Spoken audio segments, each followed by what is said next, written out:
সবাই কেমন আছো? আশা করছি ভালো আছো, আমিও ভালো আছি। তোমাদের অনেক অনেক ওয়েলকাম দীপাস ডেলি ব্লগে, আর অনেক অনেক ভালোবাসা। তো এখন বাজে সকাল 8টা। তো আমি আমার ব্লগটা এখন থেকে শুরু করছি। তো দেখো একদম রেডি হয়ে গেছি।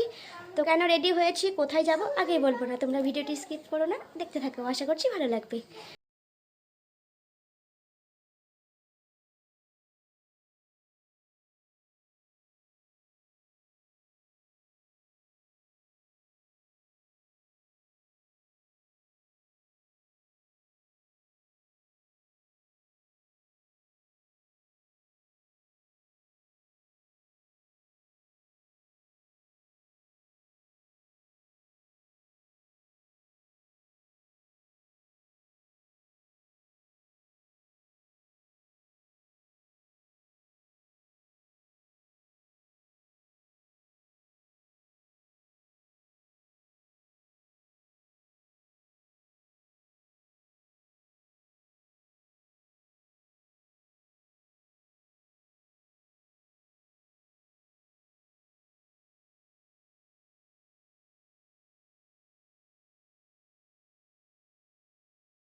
ছিল তো সেখানে এসে পড়েছি। তো এখানে আজকে এসেছি হলো পিকনিক করতে। তো এই পিকনিকটা একদমই অন্যরকম পিকনিক। তো কেন বললাম অন্যরকম পিকনিক, তো বলছি। তো এখন বলবো না, একটু পরে বলবো, তোমরা ভিডিওটি দেখতে থাকো, আশা করছি ভালো লাগবে।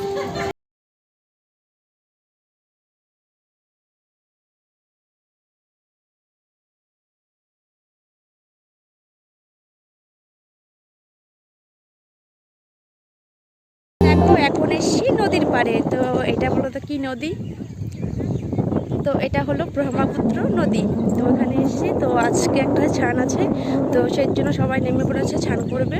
তো আমি আর ছান করবো না, তো ছান করে এসেছি।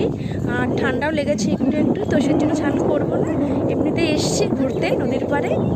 তো শুনো, তো আগেই চলে এসেছি নদীর পাড়ে। তো চলো তোমাদেরকে সঙ্গে নিয়ে যাই নদীর পাড়ে। তো চলেই এসেছি। আর দেখো চারপাশটা খুবই সুন্দর, দেখো ভিউটা অসম্ভব সুন্দর। তো দেখো, দেখেছো পেছনে দেখো সবাই স্নান করতে চলে গেছে। তো দারুণ লাগছে এখানে এসে।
একটু জল ছিটিয়ে নিয়েছি।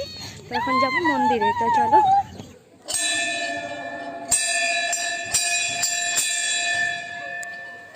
দেখো চলে এসছি মন্দিরের ভেতরে।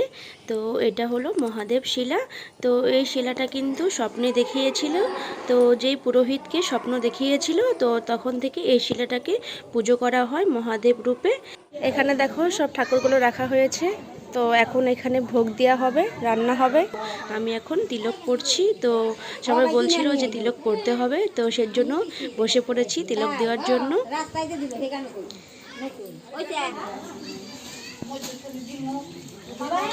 দেখতেই পেলে আমি তিলক কাটলাম, তো কেমন লেগেছে তিলকে। এখানে আছে পূজা,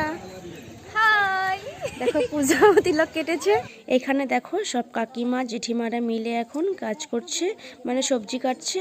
তো আমি এখন বলছি কেন অন্যরকম পিকনিক, তখন বলেছিলাম তো এটা পিকনিক কম, এটা ধর্মীয় অনুষ্ঠান বলা যায়। কারণ আমাদের পাড়াতে যেসব বৈষ্ণবরা আছে মানে নিরামিষ খায়, তো তাদের সঙ্গে আজকের পিকনিকটা। আর আমাদের পাড়াতে যেসব বাড়িতে ঠাকুর আছে মানে রাধাকৃষ্ণ গোপাল, তো এখানে সব নিয়ে আসা হয়েছে। তো এখানে এসে রান্না করে ভোগ দেওয়া হবে। আর এখানে কিন্তু আমার মা, বাবা, শাশুড়ি মা, আমার যা, দেওর সবাই আমরা এসছি, সবাই মিলে আনন্দ করছি।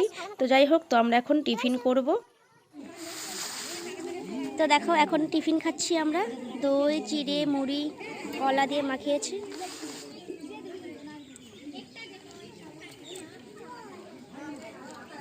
তো দেখতেই পেলে আমাদের টিফিন করা হয়ে গেছে। তো এখন হাত মুখ ধুয়ে, তো মন্দির আছে এখানে অনেক কটা, তো এখানে হলো মনসা মন্দিরে। তো এখানে একটা মানে কথা আছে, মানে কথা না, তো পুরাতন একটা কাহিনী আছে এই জায়গাটার বিষয়ে, তো পরে বলবো।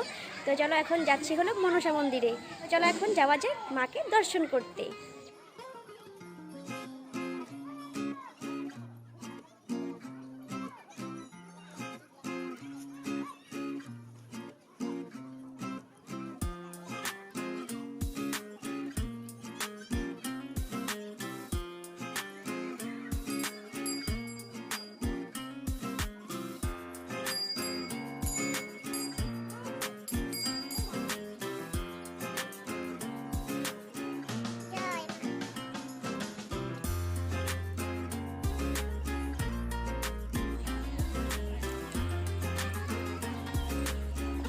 দেখো এখানে আছে লক্ষ্মীনারায়ণ, এখানে আছে হলো সরস্বতী মা, গণেশ ঠাকুর।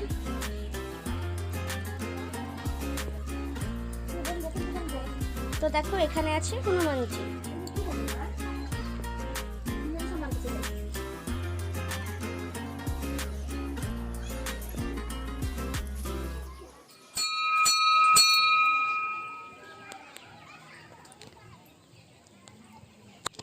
এখানে আছে মহাদেব আর পার্বতী।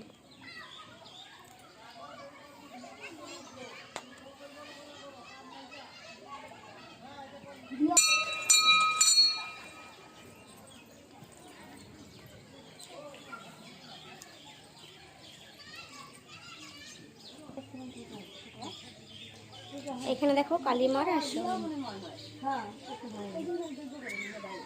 তো সব ঠাকুর দর্শন করা হয়ে গেছে, তো এখন যাব একটু ওখানে কাজ করতে। তো চলো তোমরা ভিডিওটি স্কিপ করো না, দেখতে থাকো।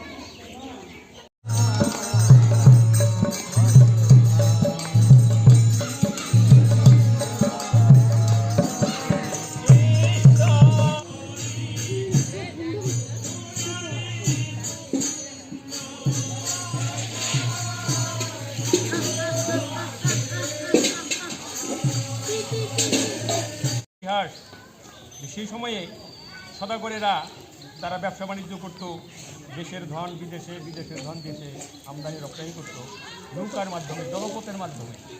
তাই প্রাকৃতিক দুর্যোগে তখন তো মানে যে জলের যে স্রোত ধারা এখনকার চাইতে প্রায় হাজারো গুণে, তখন লক্ষ গুণে তখন বেশি ছিল। পাকের সঞ্চার হতো, সেই পাক থেকে অনেক সময় নৌকাকে উদ্ধার করা যেত না। মাঝিও সেই নৌকা, আমার এই মানব জীবনের একটা মাঝি আছে। নৌকা যেরকম পতিত হয়েছিল এই জায়গাটা, চাঁদ সদাগরের ডিঙ্গা নামে এই জায়গাটা, অর্থাৎ চান্দু ডিঙ্গা, মানে সংক্ষেপে যদি বলা হয় চান্দু মানে চাঁদ সদাগর। চান্দু শব্দে কী বোঝানো হয়? চাঁদ সদাগরকে বোঝানো হতো। ডিঙ্গা মানে নৌকা, তার নৌকা এখানে পতিত হয়েছিল। তার নিশ্চয়ই কোনো পুণ্যবান ব্যক্তি ছিলেন তিনি, তার জন্য এখানে তার নামেই আজকে এই জায়গাটা প্রতিষ্ঠিত হয়েছে। সরকার থেকেও বিপুল টাকা খরচা করে এখানকার পরিবেশটাকে সুন্দর এবং মনোরম করে তুলেছে, যাতে ভক্তরা এসে তাদের মনের আবেগের দুঃখটা আমার শিক্ষকের চরণে অর্পিত করতে পারে। এবং আজকের মতো তিথি আরও আসবে আগামী দিনে, সামনে চৈত্র মাসে যে অনুষ্ঠানের সেই সময়ও কিন্তু এই ব্রহ্মপুত্র বারুণী আছে মাঝে আছে আজ থেকে যারা কমেন্টে জানাইও কে কে ভোগ খাইতে ভালোবাসো প্লিজ।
আমাদের খাওয়া দাওয়া হয়ে গেছে, তো আমরা এখন যাচ্ছি বাড়ি। তো কেমন লাগলো ভিডিওটা তো অবশ্যই কমেন্টে জানাবে। যদি ভালো লেগে থাকে ভিডিওটি তো অবশ্যই লাইক করো, কমেন্ট করো আর শেয়ার করে দিও। তো ভালো থেকো, আজকের জন্য টাটা।